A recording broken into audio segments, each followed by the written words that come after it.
again, and welcome to our regular HARDWARIO webinar, an online event where we share our IoT experience from the field, new technologies, and our partners. We are HARDWARIO, and together with our partners, we participate in many international projects in the field of IoT and digitization.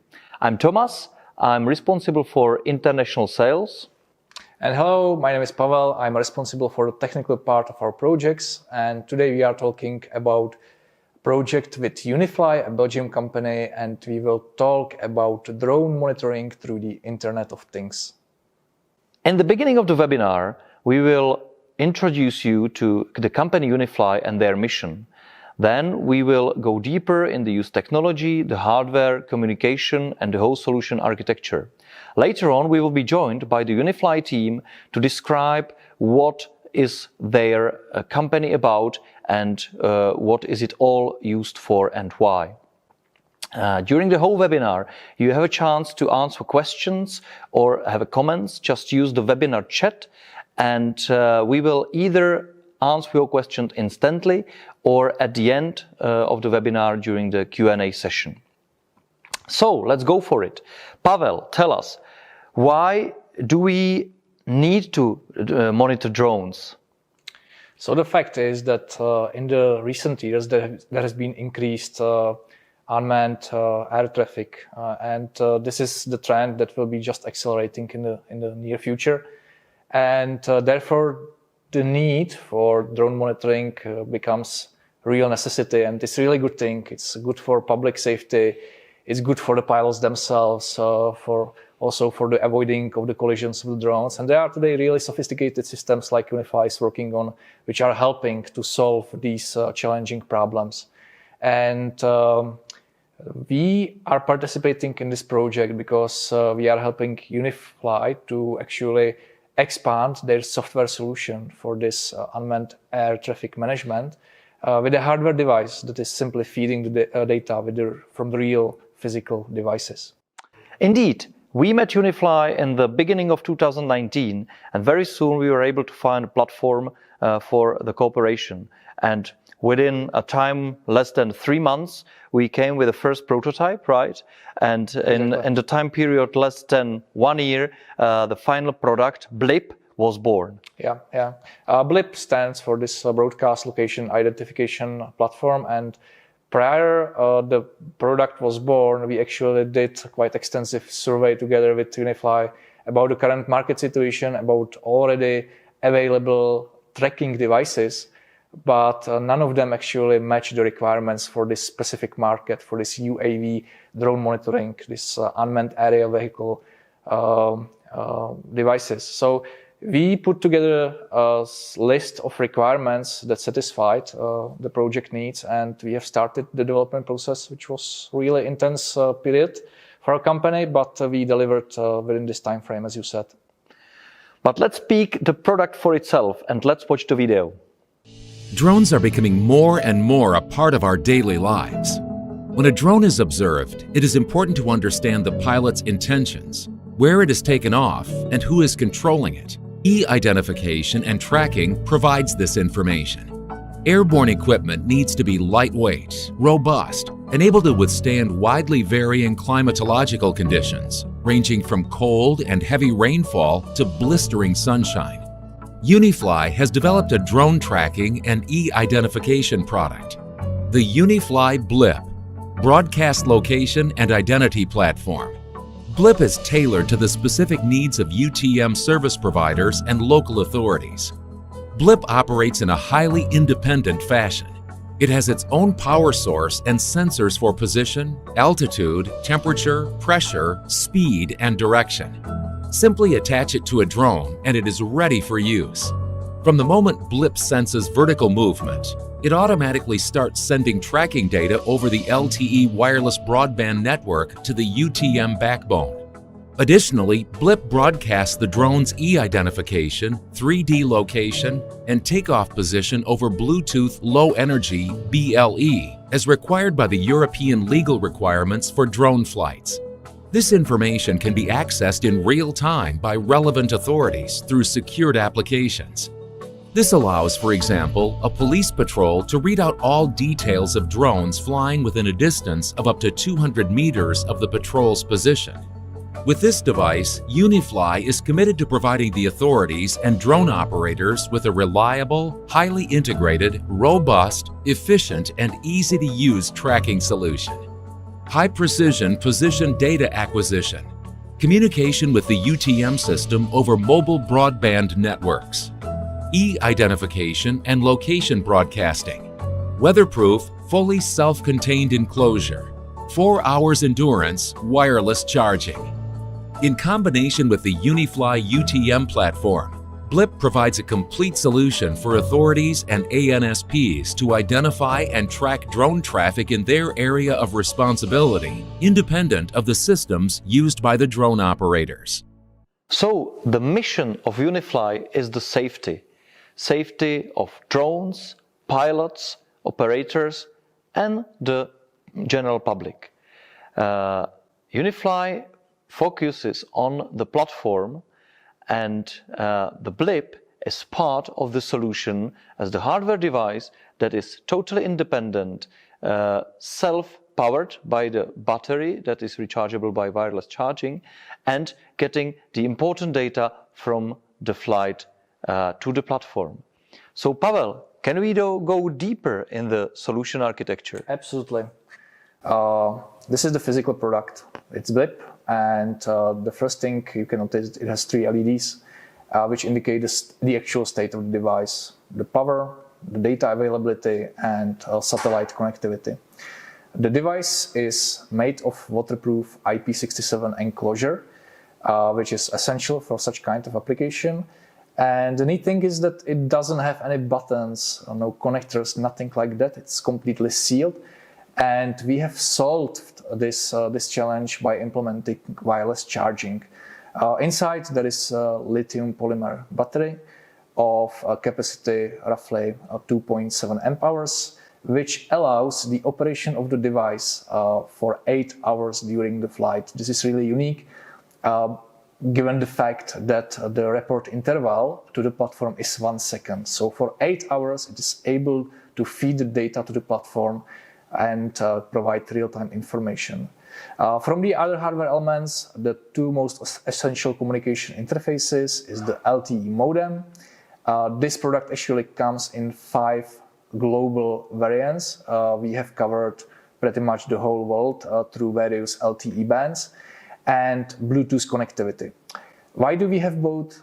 So first, the LTE serves for this beyond visual line of sight, this BVLOS type of communication and drone monitoring, and Bluetooth is for short-range device identification, and of course for communication with the mobile app for the pilot. The pilot has to provision the flight, he has to start the process, and he does that through the smartphone and the mobile app.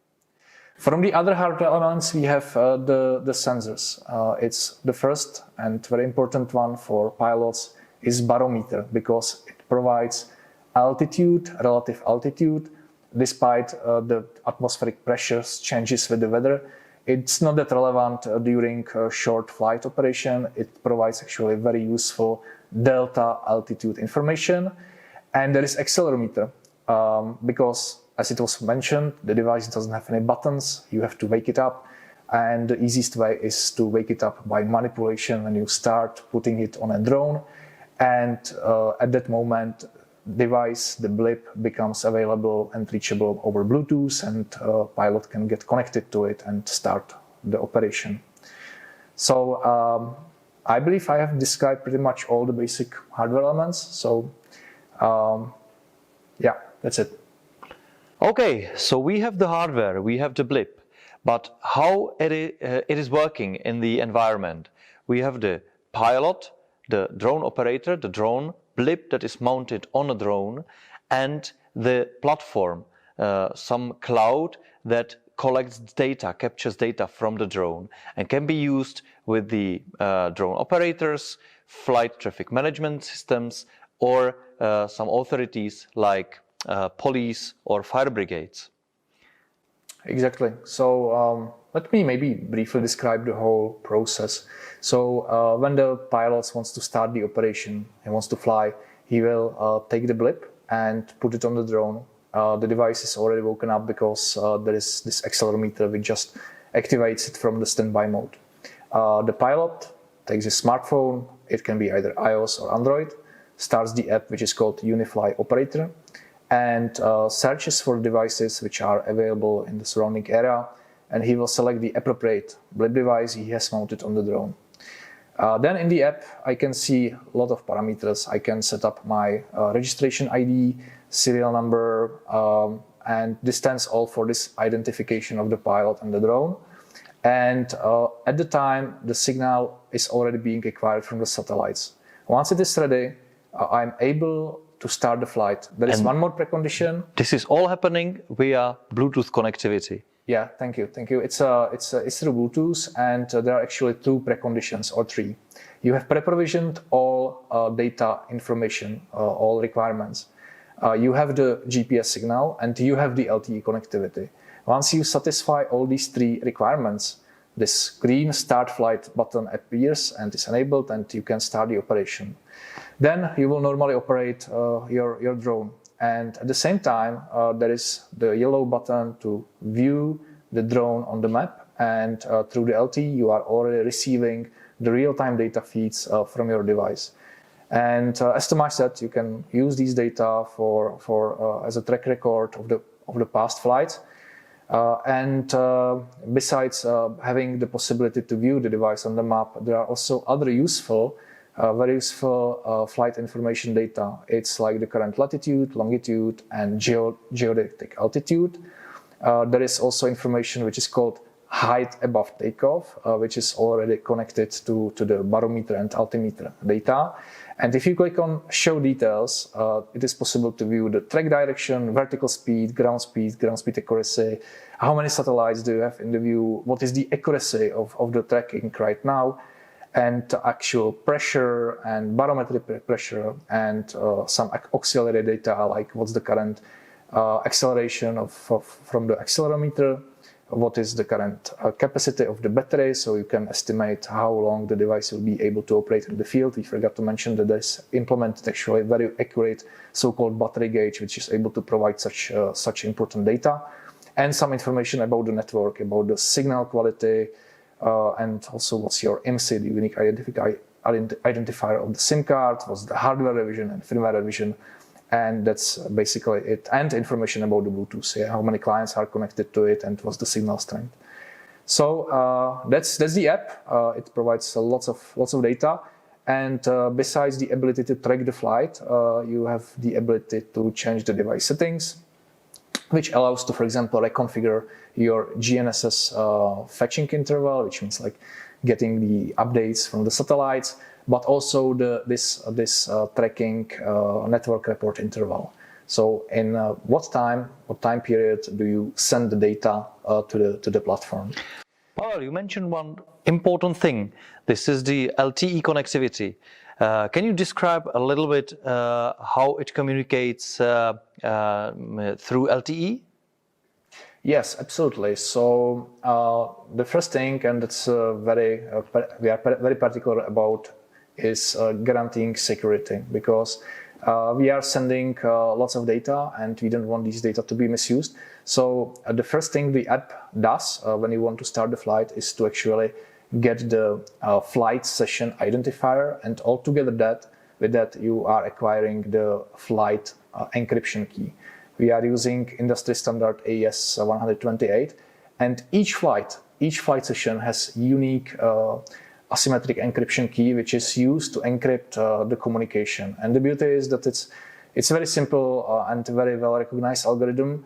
And nice thing is that you are actually getting this encryption key through a completely different channel. You are getting it from the backend, from the mobile app, and uploading this encryption key via different channel via Bluetooth. And then this key is used over the LTE to encrypt the data, and the server knows about the encryption key, so he can match the device and decrypt the message appropriately. So it's very simple, and this has been discussed with a security expert, and it has been approved as bulletproof, of course.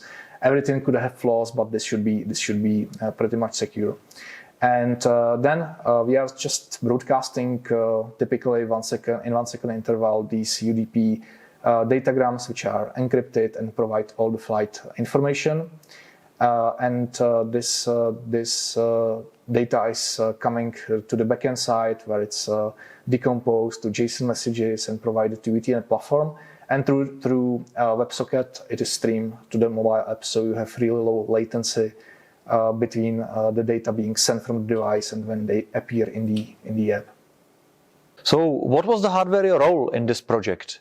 First, we met the customer and helped them with the technical specification, and only after that we started development. Is that right, Pavel? Yeah, actually, in the development cycle, we have covered pretty much a lot of areas, beginning with the hardware design and initial prototyping, through the firmware development, which was very interesting and probably the most lengthy part of the whole project.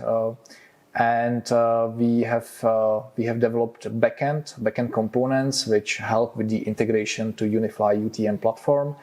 And backend is not just a simple single app; it actually covers several instances from datagram parser, track management service, firmware updater service, and maybe this is important part. Interesting one is that everything in this project has been automated, and for example, when we create a new build of the firmware, it gets automatically uploaded to the development part, to the development environment, and once customer approves that one, we transit it to staging environment and then production. So, and everything has been strictly split to these environments. So our customer has total control about what version, what behavior, when it gets approved, gets among his customers. This is very important. Yes, we communicated regularly with the customer. It was all agile development, regular statuses, and we changed things underway as it was necessary for the best product in the end. It was not only the development of hardware and firmware, but also the mobile app. Pavel already mentioned iOS and Android application. We did that with our partner Joysimo, but we covered the management of the development. Pavel, how it was? Yeah, it was really neat, and thanks to our friends from Joysimo, they have done an amazing job delivering quickly. The app we have defined in our specification. They have helped with the UI and UX design, and it was already mentioned. Besides the flight management and pilot onboarding, the app can actually do a firmware upgrade of the device over the Bluetooth, which was very essential, and can switch between these environments. And yeah, we have two versions of the native app, one in iOS and Swift, and the other one with Android implemented with Kotlin. It was essential because we are touching actually some really low-level parts of smartphones, and it was necessary to be in direct control of these interfaces like Bluetooth and GPS and others. So yeah.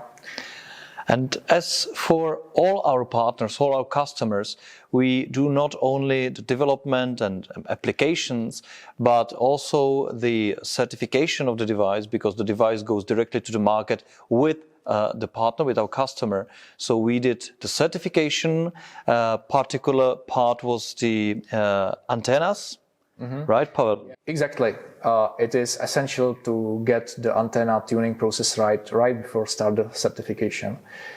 We have connected with Finnish experts, and they helped us to get the antenna tuning right. We are talking about quite complex antenna system. We have GPS, Bluetooth antenna, and LTE antenna inside one single fairly small PCB area. And once the tuning and the optimum performance was achieved, we started the actual certification process.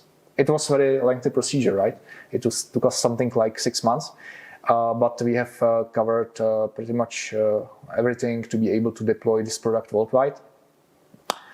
Specifically, we have gone through the CE certification, FCC, WEEE certification, battery safety, and we have also proven that the product doesn't contain any hazardous substances.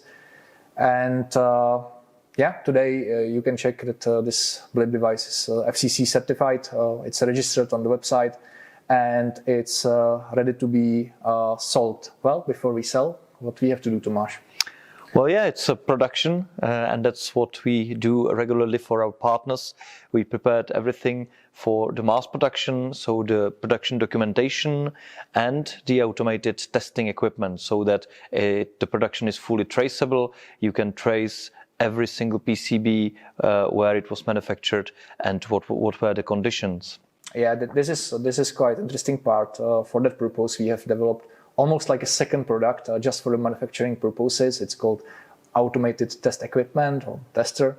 And this is basically an embedded computer measuring a lot of signals and verifying that the hardware, every single piece we manufacture goes through this tester equipment and makes sure the product is right. It also tracks this records in our production database about every single measurement, and it checks the communication and makes sure that the quality level is achieved. So yeah. And last but not least, we don't stop with the development, and we keep talking to the client with Unifly and thinking about the future roadmap of the product, because we want the Blip, the product, to stay as one of the best on the market, and we are regularly discussing with our customer what should be alterations, what should be next generations, and so. So we believe that you should have fairly clear overview what is the Unifly Blip project about. But let's look again on a brief overview how it works in the action. Unifly is a global leader in unmanned traffic management technology. We created a platform that connects authorities with drone pilots to safely integrate drones into the airspace. At Unifly, Blip is part of our vision towards making drone traffic a reality. The U-Block's M8Q GNSS module inside guarantees high-precision location abilities via its multi-constellation connection with Galileo and other satellite systems. The main objective of today's flight trial is to demonstrate that a drone flight into controlled airspace can be planned, operated and monitored in a way that guarantees the safety at all times.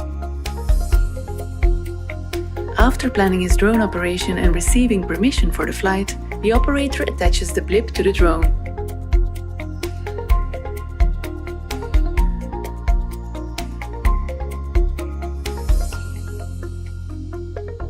The flight takes place in an urban environment and in the vicinity of an active airport.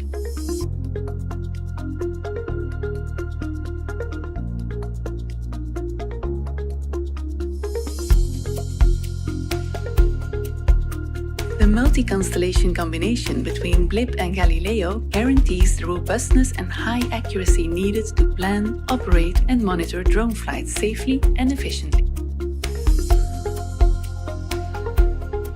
The flight trial results demonstrate that Blip is an enabling technology necessary to accommodate the expansion of drone flights under demanding circumstances.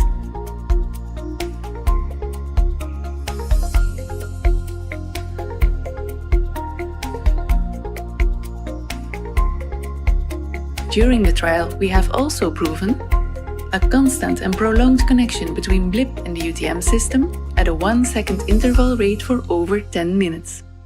Real-time positioning data during the flight. Collision avoidance with manned aircraft via radio connection with the airport tower. A flight conducted over a densely populated urban area. Flight approval from airport police based on risk mitigation assessment with Blip as the deciding factor. Unifly offers an affordable and future-proof solution for drones to integrate into our airspace safely and in a scalable manner. This way, we support the drone services market in fulfilling its potential. So this is it. This is Unifly project with one of our partners, and you could see how we work with our partners, what is the extent and scope of work that HARDWARIO is doing. And if you are interested in becoming a partner of us, just give us a call or contact us otherwise, and we will discuss it with you. And now it is time for your questions and our answers. Now it is time for Unifly team to join us, and you are all welcome to stay at the stream, and let's start the Q&A session.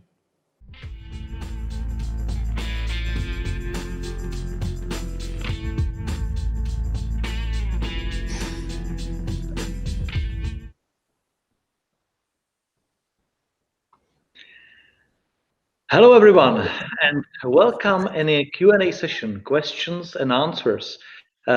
Again, Thomas, Pavel, and I need to introduce you to our guest, the representative of Unifly, Mr. Jan Brooks. Hello Jan, and thank you for joining us today. We have great questions here in the buffer, and so I'll be reading them and shooting it on you guys. Maybe first thing, Jan, could you briefly introduce yourself, your position in the company, and the company itself again? Okay. Good afternoon, everybody. So my name is Jan Brooks. I'm a product manager at Unifly. So Unifly is a Belgian company, startup, just existing for 5 years now. And we are basically a global software leader provider for unmanned traffic management. It's comparable to the control tower for manned aviation, civil aviation, but we are moving, let's say, towards the unmanned traffic management and providing a platform for the authorities to allow safe integration of the drones into the airspace. So our main customers are, at this moment, authorities, which we have quite some big names, which is German airspace control, DFS, the Canadian one, NAV Canada, of course the Belgian one. We have the Danish air traffic controllers, Naviair, the one from Austria, Austro Control, and also we are having deployments in Japan, in Finland, and we are moving towards also enterprise companies to allow, let's say, visualization, situational awareness of where drones may be flying, for instance, in the port or doing inspections for larger companies. That's where we are moving at. And Blip, our tracking device, is basically one of the key bricks in that area, because today there is no tracking available, or at least affordable tracking available for drones. If you go to manned aviation, we talk about quite some big devices costing a lot of money and weight.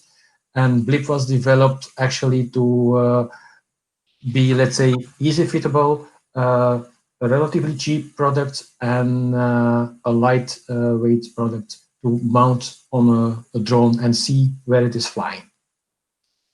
Yes, thank you. Thank you. You were talking about monitoring enterprise drones in ports. I have to say that you're close to one of the biggest ports in the port of Antwerp, where you are doing the project as well. But you mentioned a lot of locations, and it drives my first question. So let me take a liberty to put the first question. How did you solve the problem with the different bands and operators? Because you're talking about different regions like Japan, Canada, and so. Can you describe what the solution is? Yeah, so to manage, let's say, the different frequency bands of the 4G network across the world, we established, let's say, a cooperation with a company called Jersey Telecom, which is offering their SIM cards, and actually they are functional worldwide. Next to that, in our Blip product, we have different versions. So the chipsets from u-blox handle different regions. So we have a European version, we have an Asia version, a Japan version, and also two US versions, one for AT&T and one for Verizon.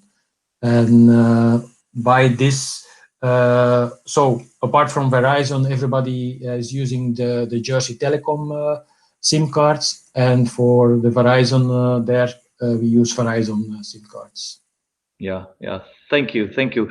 You may remember, I mean, the audience, that Pavel spoke about 5 different versions, and this is exactly where they go. Different regions, different bands that the modem need to be talking to. And there is one. The first question from the audience here. Tibor is asking, what kind of protection is implemented to make sure only genuine software is upgraded and securely booted? Pavel, can you answer that question? Yeah, it's really good one. Actually, if we are talking about software, we are referring to firmware in this case, something software running embedded in the device. And we are using a solution from Nordic Semiconductor, and they are very about this enabling this feature called Secure Boot. And it works the way that the firmware, every time we build it, is signed through RSA key, through the private key, and inside every device we have a public key, and this public key is able to verify and decrypt the firmware, and we are sure through this secure bootloader that we are only allowed to load the firmware which matches this key. So through RSA asymmetric encryption, we have, I believe, very strong security in a bootloader and firmware authenticity. Yeah. Yeah, thank you, Pavel. Another question here: for how long can Blip be operated in the field? Maybe I would ask that one you, Jan, because you did a lot of tests with your drones, and your team were testing that. So could you answer that? How long for one charge you can operate the Blip? Yeah, as Pavel explained in the video, there is a sleep mode and there is an active mode. So once the Blip is in the active mode, the battery lasts for 8 hours of flight. We have basically done multiple sessions with that, and it's confirmed also by our customers that the battery lasts at least for 8 hours. It's a minimum, let's say, but it's on the safe side. So if you know that a typical drone at this moment is lasting for half an hour, the small ones, the bigger ones, of course, much longer. You can basically start in the morning, charge take your Blip to the airspace and fly the whole day. The flight time could be affected, or the battery time could be affected by the signal strength. So this is one factor that can influence how long is Blip able to operate in the air. Mm-hmm. But especially for the enterprise drones and enterprise application, this is quite important because they can plan perfectly the charging, replacing the blips and the flights themselves. So this is quite important. And also the enterprise drones are bigger and can fly longer than the ones for the consumer market, right? That is correct. Maybe we didn't mention the charging time. Can we mention that? What is the average charging time? Frankly, I think between 3-4 hours to fully charge it. That's what I saw on my office environment, let's say. Mm-hmm. Okay. We use 5 watts wireless charging standard. There are bigger ones, but we use 5 watts. But from what I saw, normal available wireless chargers, like yes, consumer ones. chargers you can use. Mm-hmm. Okay, guys, thank you. Another question from David Novak. Thanks for introducing amazing product. Thank you. Are you planning some smaller, lighter one for casual use, such as DJI's Mavic series or something like that? This is the roadmap. This is on you. Yeah. Yes, that's the most returning questions. So indeed, it's something that we have been talking to with HARDWARIO. We actually have a prototype available, which is rather small, let's say. The thing is that the smaller version also is depending upon the functionality.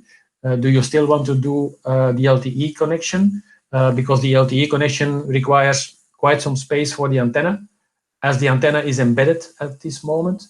So if you're looking at smaller devices, you also need to take into account where you're going to put the antennas.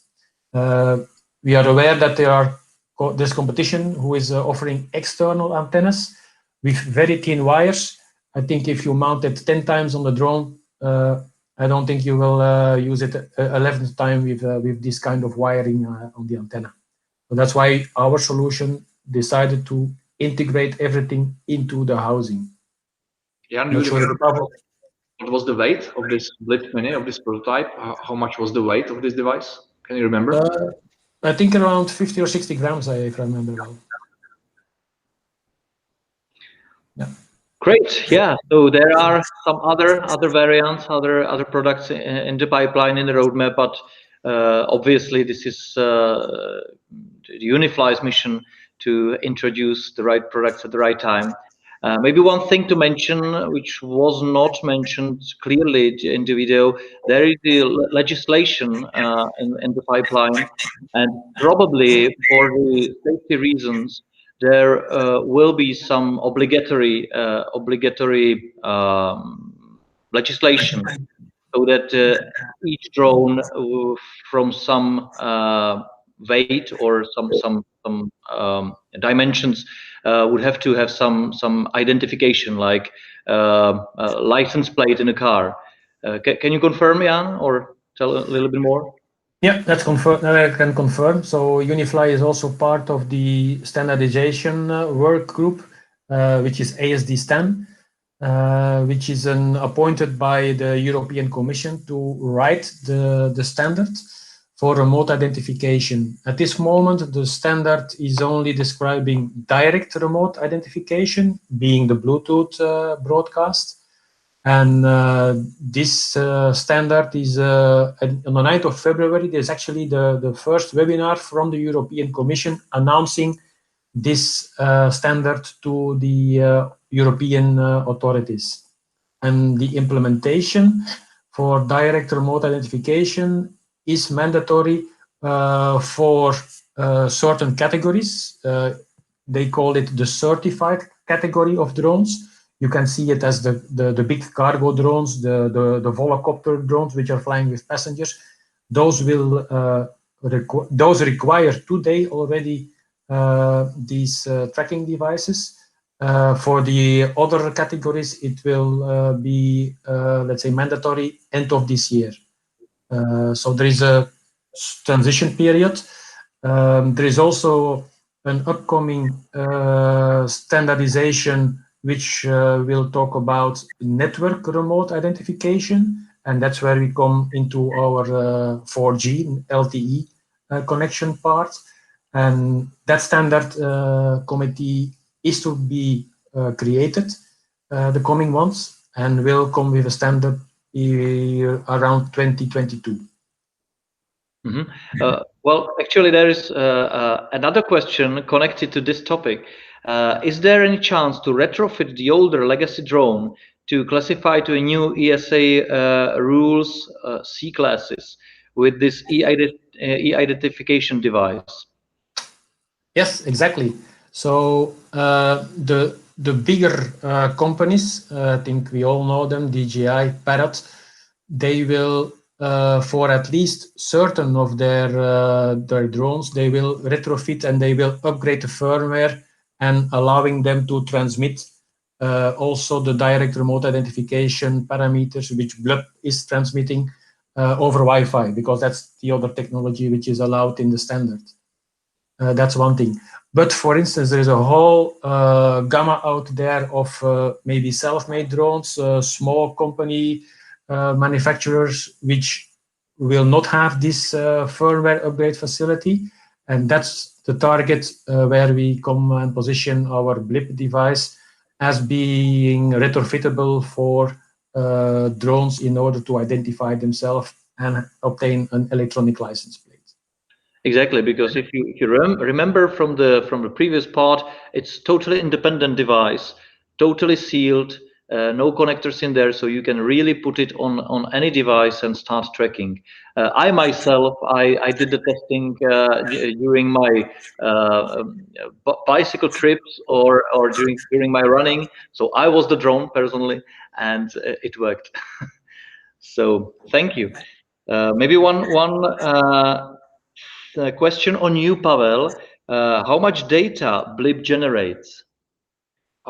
Yeah, so it's fairly simple to answer because we have these UDP datagram transmissions every second. And if I remember correctly, each datagram counts something like 1200 bytes. So you can really calculate how much data you will generate throughout the 8-hour flights, 3600 multiplied by 8 by 1200, and you are there. I don't know how many megabytes it is, but we are talking roughly that during real tests we have done together with those Jersey Telecom SIM cards, the overall usage of the devices counted between 10 and 100, 200 megabytes, something like that. Depends how often do you fly. So the LTE is the must there, or some robust connectivity, right? But it fully worked. Yeah. I have a question on you, Jan. You have a portfolio of really interesting application use cases. What kind of operations you have had for your real customers? So it is something you can share with our listeners to be really interesting. Yeah, I think the most interesting one to mention is, as Thomas already explained, the demo, let's say, or the project we did in the port of Antwerp.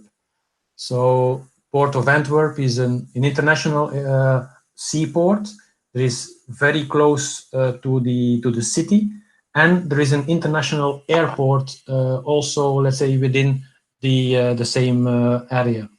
So what was the project about? 10 different drones were taking off from different locations in the harbor, and they were doing, let's say, the inspections of ships, of electricity posts, of chemical installations. So all these kinds of activities were being, let's say, monitored by drones. And at that moment, the authorities, especially the guys from the international airport, they wanted to see where the drones were flying. So every of these, let's say, drones was equipped with a blip, and while all the positions information was transmitted over LTE into our UTM platform, so our unmanned traffic management, which was installed in the control tower of Antwerp Airport. So they were able to actually see where and when the drones were flying, and next to that they could see their own, let's say, commercial aviation traffic as well, that there was, let's say, no interference between the two. I think that's one of the most, let's say, important projects which was handled last year. Thank you, Ian. There's another question, quite interesting one. I think this is right for Pavel. How it works if I want to take off with the UAS in an area where is no LTE coverage?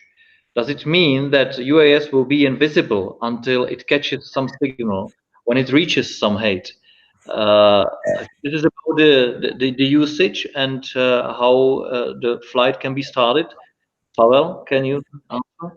So it's been described previously in the workflow or the flow of the pilot that actually today you cannot start the flight without the availability of the GNSS signal and LTE signal. So this particular device is it is mandatory to at least start the flight with LTE connectivity available.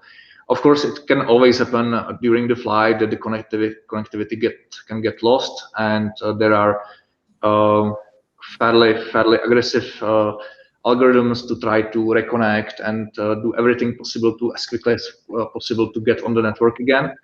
But speaking the regions or the areas where LTE signal is not available, this is exactly where Blip Mini could be used. Just this broadcast, BLE broadcast functionality could be employed, and yeah, you lose the functionality of being able to track the location of the drone in a distance more than 100 of meters.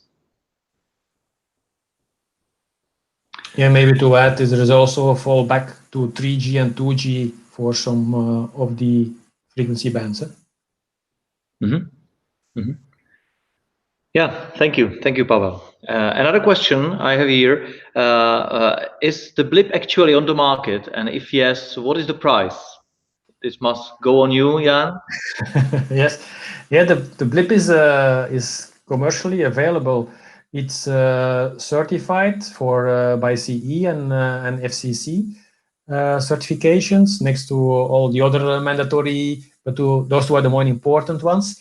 And the Blip product is let's say we sell it for 240 euros for the hardware piece. So just to get the device on the coach over there. But then there is an extra cost, yearly cost for the LTE connection, which is 100 euros. And if you want to interconnect with our unmanned traffic management platform, there is an additional, let's say, cost in order to cover that, the traffic and also the visualizations. But depending upon the functionality you require, you get into different pricing categories. Thank you. One question that I always ask during our webinars, because it's something that is very up-to-date topic, and this is this coronavirus and COVID. Did it anyhow affected the project, and what was the influence, and how you perceive the COVID to have an influence on Unifly and drones and so? Yeah, the COVID did not really have an effect, let's say, on the development, because we finished the development just before COVID started. We only had to do the certifications, and maybe they affected it a little bit, at least to deliver some parts to the certification labs that I remember. But COVID in general has been delaying the introduction of European legislation. So the European legislation was due normally in June last year. It was delayed until 1st of January with again transition periods. We also see that you all know that the aviation industry at this moment is quite heavily hurt, and that means that the investments from air traffic control organizations is also, let's say, not very big at this moment. So although drones are automating things and could speed up certain, let's say, deliverables, there is a delay, let's say, in the spending of money for drones. So the question is not, are drones going to be deployed? The question is, when is the market going to accelerate? That's what we experience. Exactly, and generally speaking, again, this is something that is making the environment more digital. Some product that is not in the need of being operated by people. I mean, physically, it's helping deliveries, even healthcare, because you are in a project delivering some blood samples and these things among hospitals. So again, as you said, not question if, but when and how this is going to be implemented in the market. Guys, we have last minutes of the webinar, so I first ask the audience to place and shoot any question on the chat if you want to. We will wait for a couple of minutes for them and answer them. And maybe to add to this COVID situation, I need to say a few words about how it worked between us, because it was not teams sitting together and really developing, even though the way was very agile. And I know that during our every other week's status meetings, it was like really in agile way, changing underway the development. The teams were sitting separately. One team of Unifly in Belgium, our team throughout Czech Republic, as we do it remotely from the beginning of a company. And therefore, I need to say that the COVID lockdown didn't affect very much the development speed and the momentum of the teams. And I must say that even though we were really scared when the lockdown came, how we would be able to serving our partners, it worked perfectly on both sides. And you are a new company, used to new technologies, and everything was smoothly transited to the online sessions, and it worked perfectly. Still, we miss our trips to Antwerp. That's right. I missed the trip to your facility. Yeah, you are welcome. Once we are allowed to, I'm sure we will meet again and give the project new horizons. So last question, if there are any other questions or some things you want to say, Jan, to the audience. Well, I basically want to express the gratitude I had with working with the HARDWARIO team, because I've been working, as you see, I have lots of gray hair, so I worked a lot with international companies in my other, let's say, in my previous companies. But the work I did together with the HARDWARIO team, I really want to thank them for the very good cooperation and focus we had on some tough deliveries, because we had to do some really important demos at international organizations, and we were always on time. Maybe, let's say, a little bit stressed, but we were on time. Thank you. Thank you. Great having such a great partner like you. So thank you. Yes, exactly. So guys, thank you very much. Thank you, Pavel, for explaining everything around it and the technology. Thank you, Jan, very much for joining us and answering the questions. And thank you all for coming to this webinar. Please, if you have any other questions, just give us a call, contact us anyhow, and we will do ourselves to do our best to answer them. If you are interested in the partnership, just contact us, and we will find a way how to discuss the partnership with you. Guys, thank you. I'm sure that next webinar will follow shortly, so just follow our LinkedIn and other channels. And what to say at the end, Pavel? Keep healthy and be in touch. Thank you. Yes. Good luck, everyone. Bye-bye. Bye-bye. The invitation.